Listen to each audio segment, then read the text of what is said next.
시청자 여러분 안녕하십니까? 역사는 꿈꾸기를 주저하지 않았던 개척자들이 만들어가는 것입니다.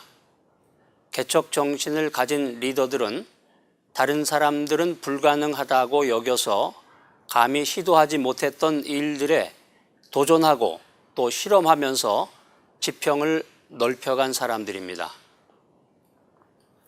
미래교회가 변화하지 않는다면 세상과의 불협화음은 피하지 못할 것입니다. 그러나 교회가 전적인 변화에 도전한다면 교회뿐만이 아니라 시대적인 사명을 감당하는 데 큰 리더십을 나타낼 수 있을 것입니다.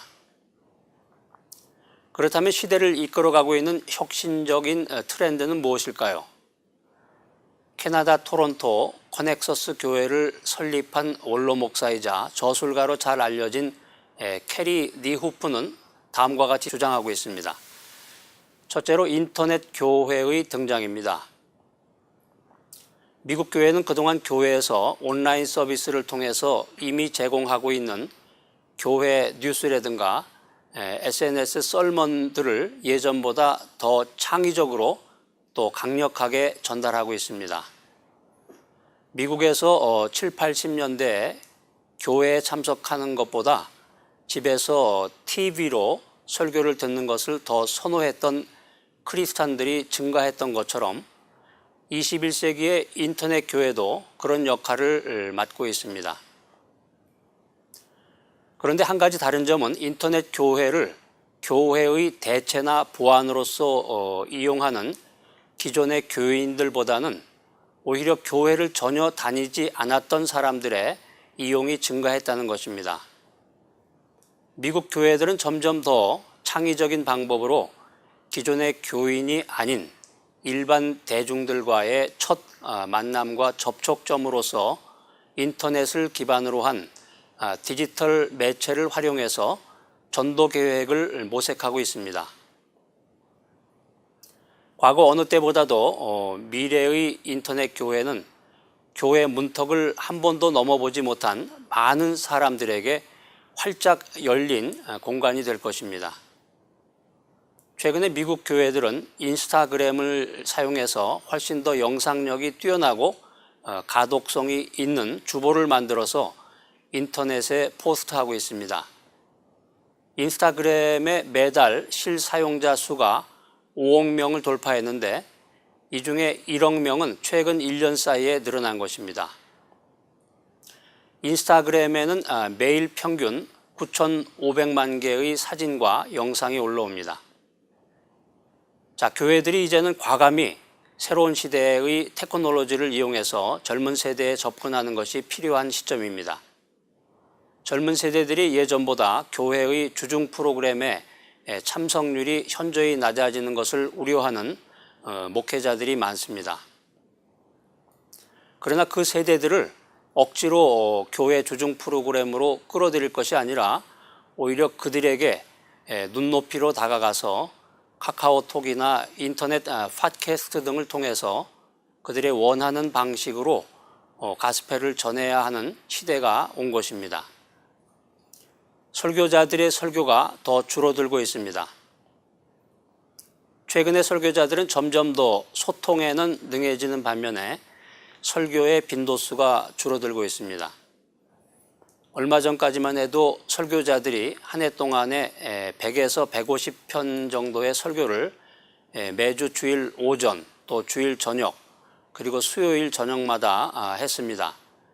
그러다가 최근에 10년간 주일 저녁 예배와 수요일 저녁 예배들이 많이 사라졌습니다. 10년 전만 해도 설교자인 목회자의 설교 내용을 듣는 사람들이 자기 교회의 교인들 뿐이었는데 지금은 지역 교회의 이름 없는 목회자의 설교는 유명한 설교자들의 설교와 함께 인터넷을 통해서 사람들의 귀와 삶에 그대로 흘러들어가는 시대가 되었습니다. 경험이 콘텐츠를 압도하는 시대가 되었습니다. 21세기에는 최고의 기술의 발전으로 고급 콘텐츠나 유명 설교자 또 찬양 영상들을 저렴하게 또는 프리로 무제한 이용할 수 있는 시대가 펼쳐지고 있습니다. 당대 최고의 강연자라든가 음악 그룹의 무대를 거의 프리로 이용할 수 있게 되었습니다. 90년대와 2000년대 초기에만 해도 이 앞서 나가는 교회는 훌륭한 설교와 또 멋진 찬양 음악이 있는 집회를 했습니다. 그러나 IT 기술은 이러한 흐름과 또 교회의 형태를 전면적으로 붕괴시키고 말았습니다.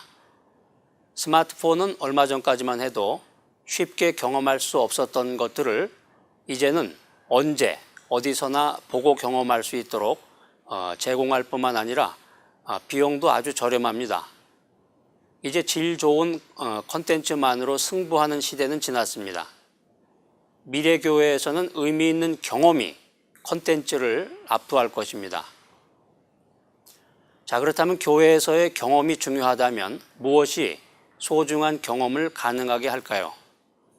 네, 예를 든다면 공동체라든가 또 사랑으로 서로 섬기는 것, 또 지역을 향한 사명이나 활동, 아주 뛰어난 어린이 프로그램이라든가 그 경험, 그리고 실질적인 돌봄이라든가 중보기도, 그리고 인간관계와 같은 그런 소중한 경험들이 될 것입니다. 그래서 미래 교회에서 탁월한 교회 리더가 되기 위해서는 인격적인 만남을 가져야 하는 것들과 인터넷에서 활동해야 할 것들을 잘 가려낼 줄 아는 식견과 안목이 있어야 합니다. 이런 분별력이 있는 리더는 계속해서 성장할 것이고, 그렇지 못한 교회는 성장을 멈추고 사라져버리게 될 것입니다. 자, 그 다음은 열정이 세련되고 능숙한 것보다 낫다는 것입니다. 네, 훌륭한 사역을 펼치는 교회들을 잠시 방문해 보면 대부분 최고의 조명시설과 무대시설을 갖추고 있습니다. 그러나 어떤 교회들은 그런 월등한 곳과는 비교가 되지 않을 정도의 열악한 시설을 보유한 곳도 있습니다. 심지어 무대나 조명시설도 갖추지 못한 교회가 사실 대부분입니다. 그러나 미래 교회에서 다음 세대에게 다가가기 위해 가장 필요한 것이 있다면 그것은 최고의 조명시설과 무대시설이 아니라 그것은 바로 열정이고, 열정은 세련되고 능숙함을 이긴다는 것입니다. 그렇습니다. 물론 세련되고 능숙한 것이 나쁜 건 아닙니다. 그러나 가스펠을 전하기 위해서는 무엇이든지 하겠다는 굳은 각오와 순수한 진심을 가진 교회 리더를 이겨낼 방법은 없을 것입니다. 자, 그 다음은 헌신적이거나 호기심이 많은 사람들만이 교회에 남을 것입니다. 미국 교회의 출석 상황을 분석해 보니까 기존 교인들의 예배 참여가 현저하게 줄어들고 있습니다. 주일 성수에 대한 신실한 마음으로 교회 활동에는 비참여적인 기독교인들이 주일 예배에 적극적으로 참석하고 있습니다. 그런데 그들은 예배에는 출석하지만 교회를 섬기지는 않습니다. 교회에 헌신하거나 전도하지도 않습니다. 오로지 교회 출석만 하는 것입니다. 그런데 이런 스타일의 기독교인들은 가파르게 감소하고 있다는 것입니다. 이들은 앞으로 온라인 예배를 드리거나 또는 교회에서 분리될 것입니다. 그리고 이런 추세가 더 빠르게 증가하고 있다는 것입니다. 그래서 교회는 두 개의 그룹만이 남게 될 것입니다. 바로 헌신적인 그룹과 또 호기심이 많은 그룹이 바로 그것입니다. 미래 교회의 현명한 리더들은 교회의 출석률을 참여율보다 더 높이 평가해서는 안 됩니다. 아이러니하지만 이 출석률을 참여율보다 더 중시 여기면 출석률은 감소하고 말 것입니다. 만약에 출석률을 높이고 싶다면 참여율을 높여야 할 것입니다. 미국의 저명한 철학자이자 미래학자는 오늘날 현대 과학과 문명은 뿌리가 잘려진 꽃과 같다고 진단하고 있습니다. 인간이 오랜 세월을 두고 과학의 발달로 경제 성장을 이루어 왔지만 그 이면에는 자연 환경이 파괴되고 또 물신주의로 인해서 인간의 질적인 삶이 고갈됐다는 것을 간파한 것입니다. 본뿌리에서 잘리면 머지않아서 시들어져서 쓰레기가 되고 맙니다. 마찬가지로 오늘날 과학과 문명이 뿌리가 잘려진 꽃이라면 겉으로 보기에는 행복을 가져다 줄 것 같지만 결국에 가서는 파멸을 가져오고 말 것입니다. 지금 우리가 살고 있는 사회는 높은 교육 수준과 생활 수준을 지니고 있습니다. 그러나 인간의 도덕적이고 이 물질적인 타락으로 인해서 인간성은 상실하고 있고 또 이로 인해서 진정한 의미를 찾지 못하고 공허한 인생을 살아가고 있습니다. 물질적 타락으로 하나님을 찾지 않고 물질을 숭배하게 되면 인간은 본뿌리에서 잘려서 화병에 꽂힌 꽃처럼 화려하게 보이는 것 같지만 결국은 비참한 최후를 맞게 되는 것입니다. 시청자 여러분, 그런 비참한 최후를 맞지 않고 영속적인 삶을 지속하려면 어떻게 해야 할까요?